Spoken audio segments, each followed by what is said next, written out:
So, what is mind? See, mind is one of the faculty, one of the six senses, and one of the really most important one because whatever information we are gathering from all other senses is analyzed by mind.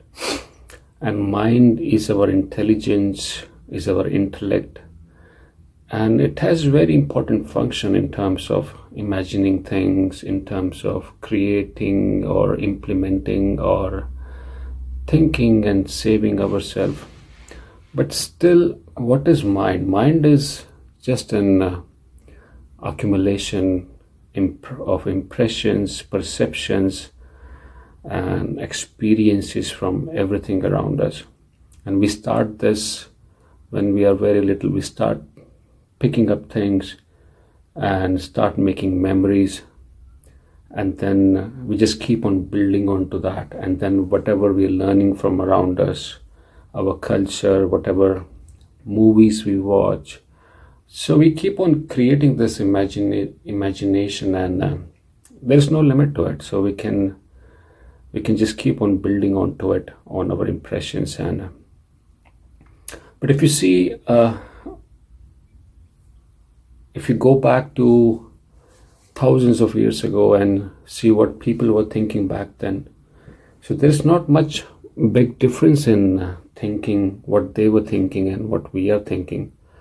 It's just that advancement has gone at different level, but the thought process is still the same. It's all about like getting happiness from others, or becoming, if I get there then I'll be more happy, and then running towards desires. So this is similarity between we right now, and like the mind right now and mind thousands of years ago. It's the same thing. It's just built on, it's just running towards desires and running from one thing to another thing. And it's always there. Fear is the major factor everywhere, wherever you are. And that's why we're running from one to another. And that was happening in the past also. So mind is like thousands of years old. And the thought process is almost the same thousands of years ago. But see, everything has a limitation. You will only see things which you want to see. That's why we built this world around us. My imagination, my thoughts, my upbringing, this is my world based on which I'm analyzing things, thinking things, doing things. There could be a similar, there could be a sibling or another person or a twin living in the same house, but he must be having different thought process, different way of doing things. That's his world, that which he has built up. But ultimately the goals are the same actually. Is everyone's mind is running from here to somewhere else, and running to grab something, and always feels that it will be happy over there. So that's the limitation of mind. It has limitation because whatever we can gather from everything, like everywhere around us, there is limitation to it. And then we are gathering these things in awareness, so we don't even know. We are not present ever. We are just always in thinking process. So if we are in thinking process, things are working automatically. Our body is working automatically. So if we are doing this automatically, so we are not aware, and the other person is also not aware. So we are picking up things from everywhere. So the whole way of growing up becomes totally out of unawareness, out of this whole thing which is like wrong. And due to this, we bring a lot of suffering on ourselves. So it's like this life is so humongous, so amazing, so big, and there is like same conscious energy which is running this world, the power of life. There is that similar conscious energy is within us also. So, but what we are doing is, so this is like amazing consciousness, or amazing kind of car if you see. And then what mind is like a child, and we make this child sit on the driver's seat. Obviously there will be a lot of suffering, a lot of problems which will come out, because now a lot of accidents will happen, because A child is driving this magnificent machinery. So that's what mind is. Mind is just accumulation of things, and it will run towards. That's why we run towards people who think similar to us. We make them as our friends. If he's not thinking the way I am, then I will get away from there. So that's what mind does. It just runs towards similar thought process, similar kind of people, and that's how you make your friends and everything, which will stay with you for a long time.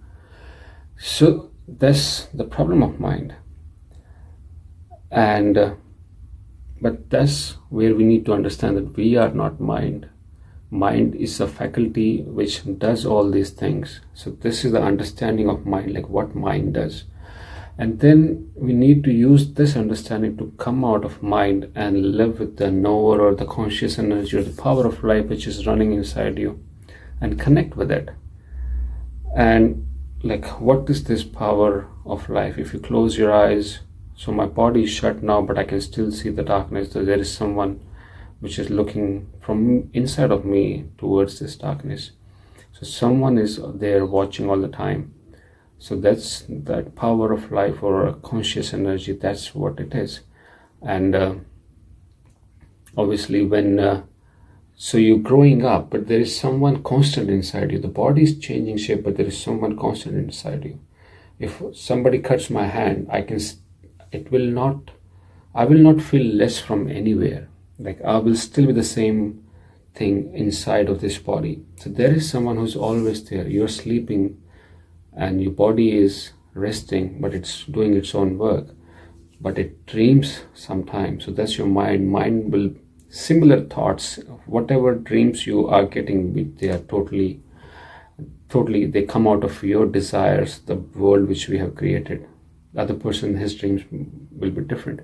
So the person who's watching that dream, who tells in the morning that I had this dream last night, if there was no dream, no mind, it was completely silent, then there's a person inside of you, the energy inside you, which tells you, like the creative energy inside you, which tells you like, oh, there was no dream. So who's that thing? So that's what we are. We are unlimited conscious energy which is, there's no limit to it, and which is running this, which is the real owner of this body, this mind. But if we let the child run this body, this mind, this body, then obviously we are bound to have accidents. So that's what we need to do. We need to come out of it, take control of the steering wheel and run it the way we want to. But for that, we need to come out of mind, start bringing some distance between from our thoughts. If you see your thoughts, that will be a big thing. Definitely meditation is the way, but if you just see your thoughts, what you are talking inside of you, if you just see that, you will see this is just rubbish. It just keeps on repeating itself all the time, and that will break that pattern of thinking. So that's what it is. We need to come out of mind, bring the gap, connect with the knower, and don't let this child run this magnificent machinery. Hopefully we got some clarity, and I'll see you soon for more at our next video. Thank you.